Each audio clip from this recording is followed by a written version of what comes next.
Bienvenidos a este video sobre la NIF 2, pagos basados en acciones. Un pago basado en acciones es una transacción en la que la entidad recibe bienes o servicios, ya sea como contraprestación por sus instrumentos de patrimonio o incurriendo en pasivos por importes basados en el precio de las acciones de la entidad u otros instrumentos de patrimonio. Los requisitos contables para el pago de estas acciones dependen de cómo se liquidará la transacción, es decir, mediante la emisión de patrimonio, efectivo o ambos. ¿Qué establece la norma para estos planes de opciones de acciones? Primero, debemos medir el valor equitativo de esas opciones accionarias, para lo cual vamos a utilizar ese valor equitativo, ese valor de mercado, en la fecha en que se otorga la opción. Posteriormente, debemos reconocer el costo periódico. ¿Cómo lo vamos a reconocer? Bueno, lo distribuimos durante todo el periodo de servicio que se requiere para otorgar la opción. Y por último, pues vamos a tener el reporte en los estados financieros, tanto el impacto en el estado de resultados como en el estado de situación financiera. En el reporte de los estados financieros tenemos un efecto en nuestro estado de resultados, como un aumento en los gastos de compensación, una cuenta en nuestros gastos operativos, y tenemos también el aumento en el capital contribuido, es decir, en nuestro capital contable, como una cuenta de garantías en acciones comunes. Por otro lado, también tenemos las revelaciones a las notas en los estados financieros, en la cual podríamos decir, bueno, la descripción del plan de acciones que tenemos, informar acerca de todas esas opciones, las que se han otorgado, las que están ejercidas o las que aún están en circulación, y cualquier otra revelación pertinente sobre estos planes de opciones compensatorios que se le han otorgado a diferentes ejecutivos. La norma nos plantea las diferentes fechas y lo que se debe realizar en cada una de estas fechas durante todo el periodo del plan accionario. Lo primero es la fecha de concesión, que nos va a llevar hasta la fecha de irrevocabilidad o consolidación. ¿Qué es la fecha de concesión? Bueno, o cuándo se establece. Es la fecha en que se da el acuerdo entre la empresa y los terceros. Ahora bien, ¿cuál es ese periodo de irrevocabilidad o consolidación de la concesión? Es el periodo que se da entre la fecha de concesión y la fecha de consolidación. ¿Qué tenemos durante este periodo? Bueno, es el periodo en el que se satisfacen las condiciones para la irrevocabilidad, es decir, que se cumplan todas las condiciones para poder otorgar ese plan accionario. Y dice también la norma que se contabilizan los servicios a medida en que sean prestados por la otra parte también. Y por último tenemos la fecha ya de consolidación, que es la consecución del derecho que tienen esos terceros a recibir el pago basado en acciones, claramente si se cumplen las condiciones pactadas. Para ejemplificar lo anterior tenemos un caso práctico.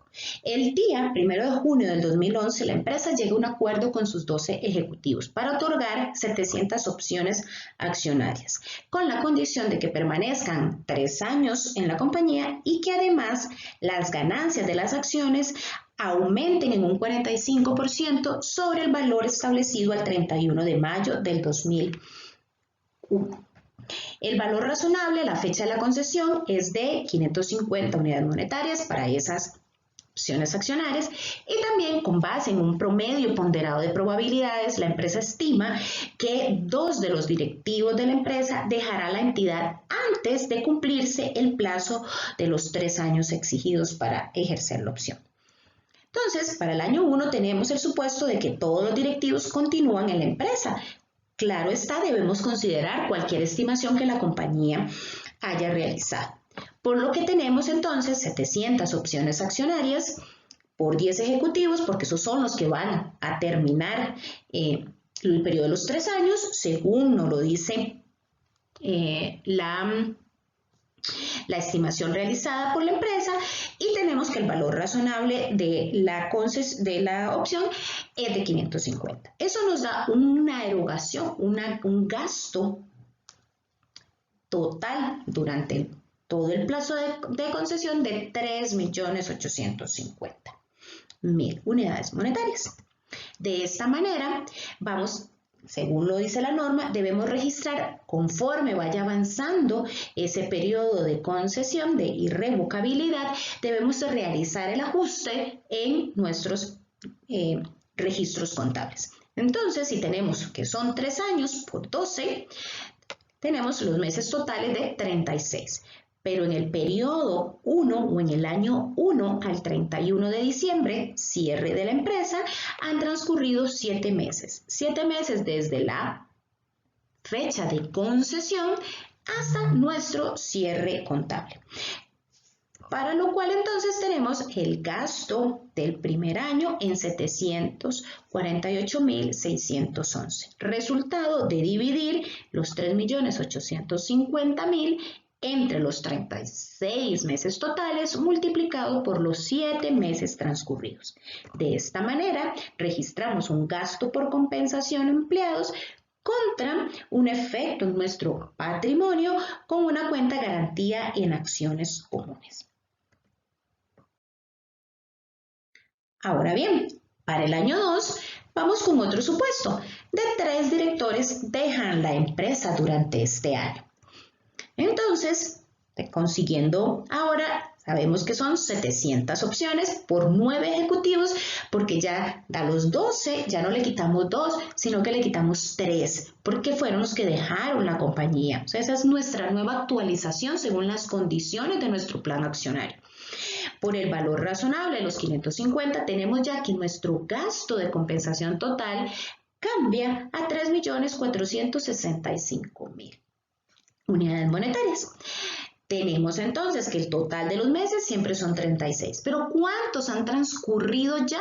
¿Cuántos han transcurrido al 31 de diciembre del año 2? 19. Dividiendo entonces los 3.465.000 entre los 36 meses totales multiplicado por los 19 transcurridos, tenemos 1.828.750 unidades monetarias. Ese sería nuestro gasto o lo que tendríamos que haber registrado al año 2. Sin embargo, ya teníamos registrado una parte en nuestro año 1. Los 1.828.750 tenemos que quitarle lo que ya habíamos registrado en el año 1, por lo que el gasto del periodo para el año 2 se convierte en 1.080.139 unidades monetarias. Así también ajustamos las mismas cuentas, gasto por compensación a empleados contra esa garantía en acciones comunes. Vamos a ver qué pasa en el año 3. Siempre dice que el resto de los ejecutivos continúan en la empresa. Entonces, quiere decir que continúan siempre los 9 ejecutivos, por lo que nuestro gasto se mantiene. ¿Qué pasa ahora que estamos al año 3? ¿Cuántos meses han transcurrido al año 3? A diciembre del año 3.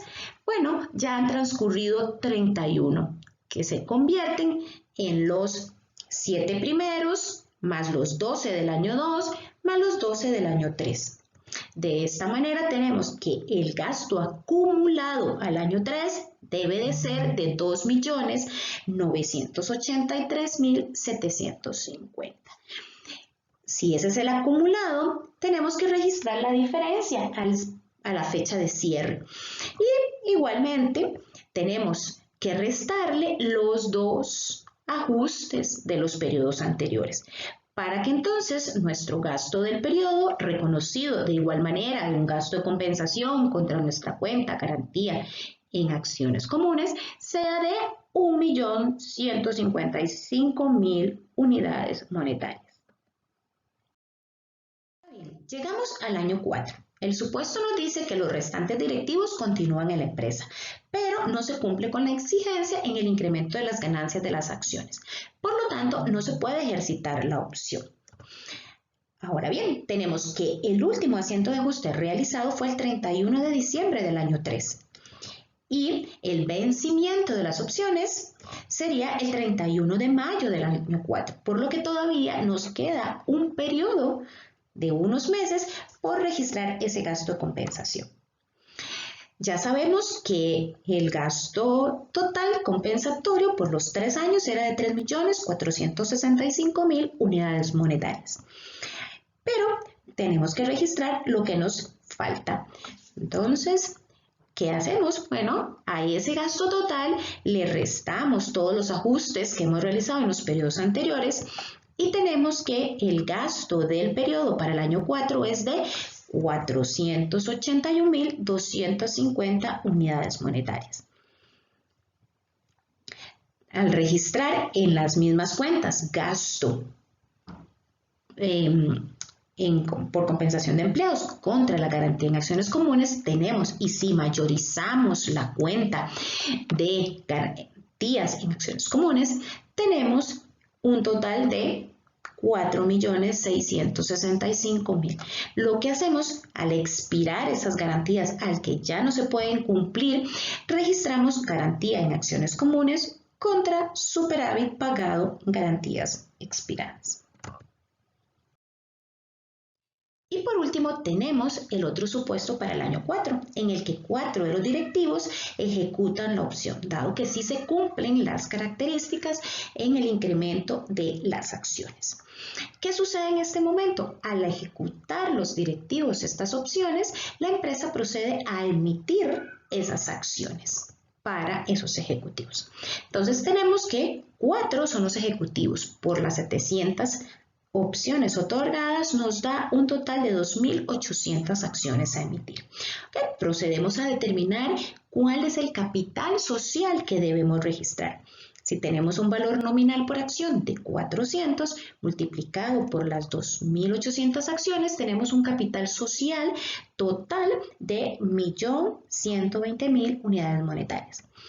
Ahora bien, el precio de venta de las acciones lo habíamos otorgado en 450. En ese monto se le iban a vender las acciones a los ejecutivos. Entonces recibiremos un total de efectivo de 1.260.000 unidades monetarias. Ahora bien, bueno, ¿cuántas son las garantías que se van a ejecutar? Sería 1.155.000. ¿Cómo determinamos ese 1.155.000? Bueno, el total de las garantías o el total de nuestra cuenta en garantías en acciones comunes dividido entre los ejecutivos que estábamos manejando, ¿no?, por los 4 ejecutivos que la ejecutan. Y bien, entonces tenemos que el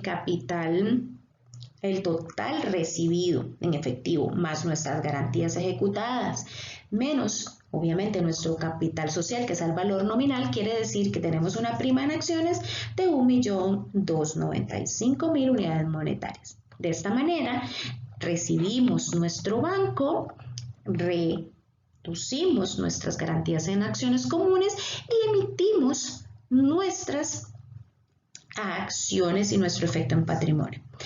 Por otro lado, las garantías que no se ejecutaron, que ya expiran, las cerramos nuestra cuenta garantías en acciones comunes contra un superávit pagado en garantías expiradas. Muchas gracias.